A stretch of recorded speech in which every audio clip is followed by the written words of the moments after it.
Halo Sobat Pembelajar, kembali lagi bersama saya, Immanuel Christian Tambunan, pelaksana di Pusdiklat Bea dan Cukai, yang juga menjadi salah satu alumni Sekendi Kementerian Keuangan pada Piloting Perhitungan Return on Training Investment atau ROTI. Pada video bagian kedua ini, saya akan melanjutkan pembahasan tentang evaluasi level 1 sampai dengan level 5 atau ROTI, meliputi perhitungan biaya, konversi manfaat atau benefit, isolasi dampak, perhitungan alternatif nilai ROTI, dan penginterpretasian nilai ROTI yang diperoleh. Sebelum menuju evaluasi level 5 atau ROTI yang menjadi inti pembahasan, saya akan coba menjelaskan terlebih dahulu kepada Sobat Pembelajar secara ringkas hasil evaluasi level 1 sampai dengan level 4 dari pelatihan ini. Hasil evaluasi level 1. Pelatihan ini menunjukkan hasil sangat baik yang ditunjukkan dari rata-rata indeks persepsi evaluasi penyelenggaraan sebesar 4,62 dengan kategori sangat baik dan rata-rata indeks persepsi evaluasi seluruh pengajar sebesar 4,74 dengan kategori sangat baik. Dari hasil ini dapat disimpulkan bahwa penyelenggaraan pelatihan dan proses delivery pengetahuan atau kompetensi dalam pembelajaran yang disampaikan oleh para pengajar berjalan dengan efektif. Pada evaluasi level 2, diperoleh hasil bahwa seluruh peserta dinyatakan lulus di mana 1 orang memperoleh peringkat amat baik dan 9 orang memperoleh peringkat baik dengan nilai kelulusan rata-rata yang dihasilkan adalah 87,84 dengan kategori baik. Dari hasil ini dapat disimpulkan bahwa para peserta dipandang mampu meningkatkan kompetensinya setelah pembelajaran. Sobat Pembelajar, untuk evaluasi level 3, metode pengukuran yang digunakan menggunakan kuesioner yang diberikan kepada alumni, atasan alumni dan rekan kerja atau bawahan secara 360 derajat. Untuk rincian leading indikator evaluasi level 3 dapat Sobat Pembelajar lihat lebih jelas sebagai berikut.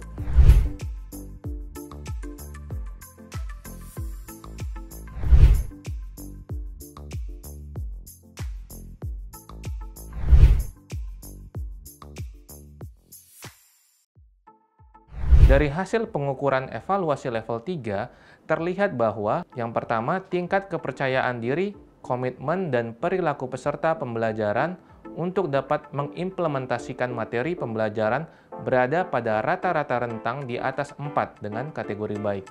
Sehingga dapat dinyatakan bahwa seluruh peserta berkomitmen dan memiliki kepercayaan diri untuk dapat mengimplementasikan materi pembelajaran.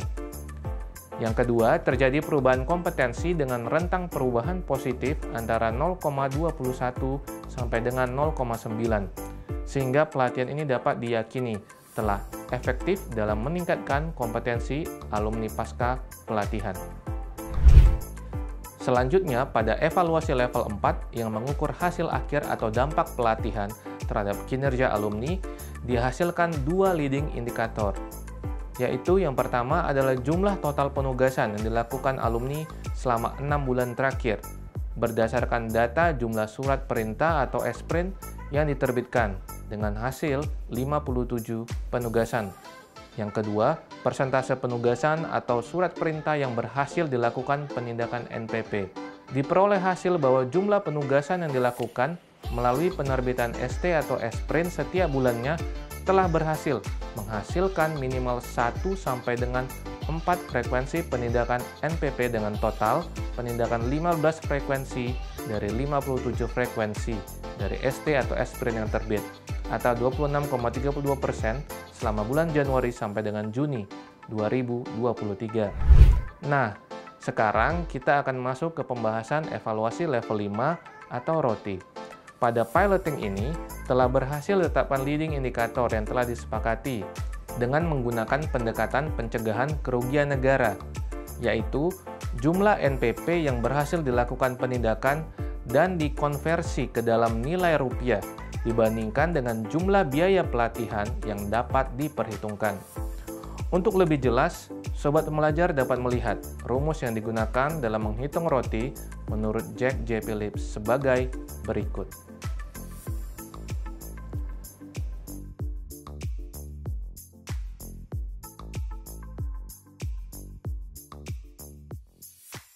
Sobat pembelajar, sebelum menghitung nilai manfaat, kita akan menelusuri terlebih dahulu komponen biaya-biaya apa saja yang dapat diukur dalam pelatihan PPAP ini. Estimasi atau asumsi biaya juga digunakan, karena terdapat biaya yang tidak dapat dihitung secara langsung, seperti biaya langganan daya dan jasa, biaya kesempatan atau opportunity cost atas penghasilan yang tetap diterima oleh alumni, dan biaya langganan meeting. Nah, setelah dikalkulasi, total biaya yang diperoleh adalah sekitar 907 juta rupiah. Rekapitulasi perhitungan biaya-biaya tersebut dapat sobat pembelajar lihat pada tabel berikut.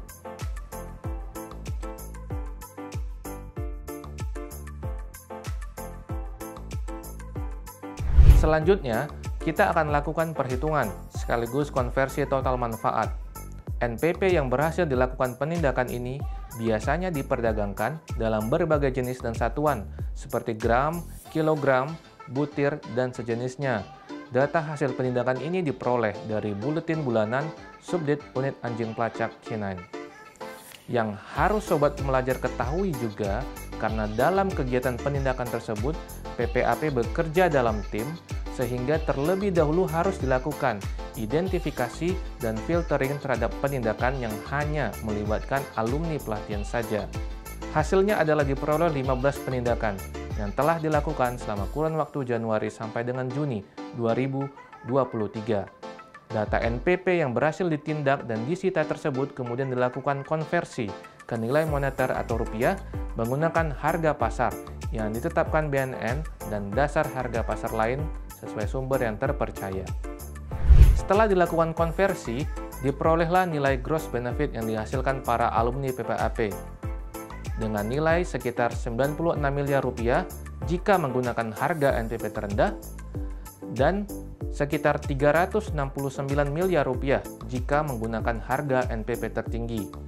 Akan tetapi, sobat pembelajar harus kita pahami bahwa keberhasilan penindakan NPP tersebut semata-mata bukan hanya dipengaruhi oleh faktor pelatihan. Oleh karena itu, perlu dilakukan pemisahan atau isolasi dampak dari faktor-faktor di luar pelatihan dengan cara yang pertama adalah pemisahan kontribusi antara PPAP dan anjing pelacak atau K9 dengan dua alternatif yaitu 60/40 dan 70/30. Yang kedua adalah dengan survei persepsi dari para instruktur, rekan kerja, atasan langsung, dan Kasubdit Unit K9. Dari rata-rata tingkat kontribusi pelatihan terhadap kinerja alumni diperoleh hasil sebesar 37,5%. Dan yang ketiga, melalui proporsi kontribusi pembelajaran terstruktur di Pusdiklat sebesar 10% dari komponen pembelajaran terintegrasi 10, 20, 70. Hasil perhitungan setelah isolasi atau pemisahan kontribusi ini dapat sobat pembelajar lihat pada tabel berikut.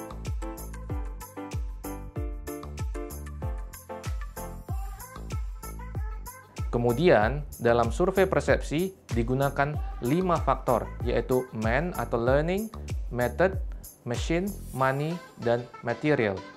Dengan hanya memperhitungkan faktor man atau learning, diperoleh hasil indeks persentase faktor isolasi sebesar 37,5% dengan rincian perhitungan dapat sobat pembelajar lihat pada tabel berikut.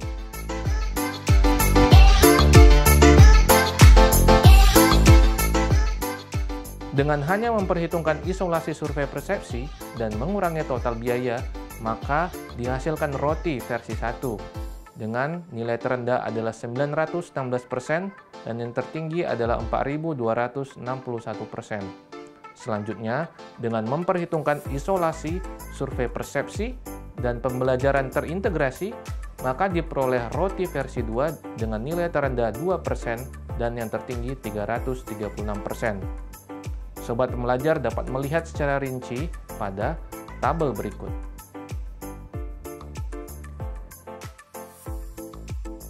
Dengan menggunakan salah satu nilai roti yang diyakini paling wajar dan mendekati kondisi real, maka kami memilih roti versi 2 dengan kontribusi PPAP dan Kenan sebesar 70/30 dan menggunakan harga NPP tertinggi diperoleh hasil 336%.